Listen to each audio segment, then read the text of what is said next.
Well, with the advent of the first black couple in the White House, inevitably came the references to black stereotypes, especially in assailing First Lady Michelle Obama. Our guest today, Nadia Brown, a PhD, Assistant Professor of Political Science and African American Studies at St. Louis University. Welcome to the show. Thank you. Wow. We've seen these sites talking about sapphire. I had never heard of that until today. Right. Explain what that means. Right, well, the stereotype comes from the character Sapphire Stevens, who was on Amos and Andy, if you remember, the television show and the radio show. Sapphire Stevens was the wife of Kingfish Stevens, who was lazy, good for nothing, was always scheming, and she always stayed on top of him. It was very kind of emasculating, demeaning towards him. And so it came out the stereotype of the angry black woman who was always having to stay on top of someone. So the Sapphire stereotype comes from Sapphire Stevens. Is that something that, well, let me back up. We saw the New Yorker cover when the first couple took the White House, depicting her as this militant person by conservative men who said, well, look at this woman, she's unpatriotic, she's, you know, and they lost the historical significance of what she was talking about when they criticized her for being unpatriotic. Correct. So part of what you're referencing, right, is Michelle Obama's sociology honors thesis from Princeton University, where she talked about being African American and a black student at Princeton. And then later on, when she was on the campaign trail and Barack Obama won the Iowa caucus, she said this is the first time that she feels really proud to be an American. So part of that language was talked about as her being unpatriotic. Then this New Yorker cover in 2008, this really infamous cover, depicted her as a very militant woman, right? We saw the big afro, she was carrying an AK-47, wore fatigues, and was fist bumping Barack Obama, and there was a picture of the American flag in the fireplace behind her. So unlike Sapphire Stevens' character, who was really seen as demeaning Kingfish, what Michelle Obama has been painted as doing is demeaning America. So the Sapphire image is now switched for Michelle Obama as being angry towards white America. Do you think that black women are more consistently characterized as certain stereotypes than other races? I believe so. And part of this comes from how gender was constructed in the black community. So as chattel property, African Americans, there were really no gender differences, right, during slavery. So part of black women's depiction has come from these stereotypes. So there's the four stereotypes: the sapphire, kind of like this angry black woman; the mammy, you think of like Aunt Jemima taking care of other people. We saw this stereotype really typified in The Help; the tragic mulatto, which is someone who doesn't fall within both communities, the white community or the African American community, thinking of Halle Berry. Or then you have the Jezebel, someone who is very sexually lascivious. Think of like Rihanna, someone who just can't get enough. And part of this is because there has not been a true depiction of what gender looks like in the African American community.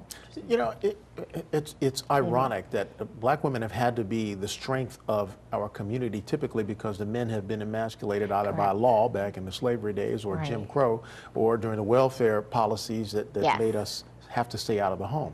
Well, now it seems that that idea of strength is being turned against women, especially in the depictions of Mrs. Obama. Right. So someone who's seen as angry, and part of that strength is saying, well, I don't need anybody else, and I'm kind of angry at the position that black men or that America has put us in. So you see kind of Michelle Obama acting out and saying that she's angry about the position, that America's put African Americans in, women, low-income people, and she's talking about social justice, and that is seen as being angry. Or in Rush Limbaugh's words, as being uppity, right, which we know is code word for an African American who's getting out of their place.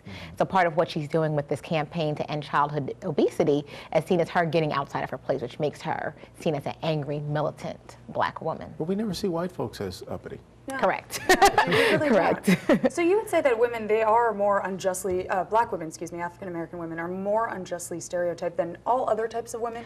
I wouldn't say all other types. There's different stereotypes, right? So we see in the Latino population, we kind of have like the split between the Madonna and the whore and other things. But I think for African American women, there's just these differences. And I'm not saying that other women, white women, don't have these stereotypes either. It's just for black women, they're very rigid. So they fit within these four categories, and we can all see where these four categories come from. We can place people, no matter how they act or the kind of complexities of their character, into these four stereotypes. Right. Is there perhaps a fair game way to criticize the First Lady, say for policy decisions, as opposed to her imagery? Right.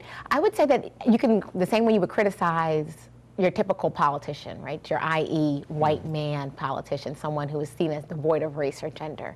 If we could get to a point in America where we can look beyond the partisan of like the culture, people's skin tone, their gender, but we're not at that point yet, right? So part of what my argument is that we're pushing back against this idea of a post-racial or post-feminist America because race and gender distinctly matters. So until we get past those things, which I say that we're not, we'll never have a place where we can criticize someone without these things falling into play. Interesting you make that comment, because we seem to be seeing a resurgence of racial things going on. You know, the Trayvon Martin thing. Right. You got the shooting in Tulsa. In Tulsa. Right. The kid that was convicted recently for running over the man in some southern state. Right. All of these things coming back, and then this conversation that we're having today. Right.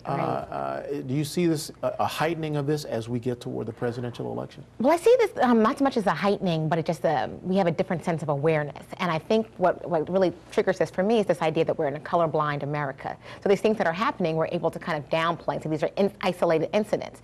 But people who have a racial or gendered consciousness say these aren't isolated, right? This is what America was built on. We're pushing back towards part of an American segment that wants to believe that we're moved beyond race, right? We've elected Barack Obama in 2008. There's no such thing as racism. You know, Martin Luther King had a dream. We've lived this dream. And the majority of Americans are saying, no, that's not the case. So if we're going to continue to think about America as a society that is deeply entrenched in racism, patriarchy, classism, then these things aren't new. They're not a resurgence. This is just everyday run-of-the-mill America. Doctor, thank you so much. And it's great to have the dialogue started and to view this topic again and in more depth. So thank you for coming and being here today. Thank you. Great questions. Thank you.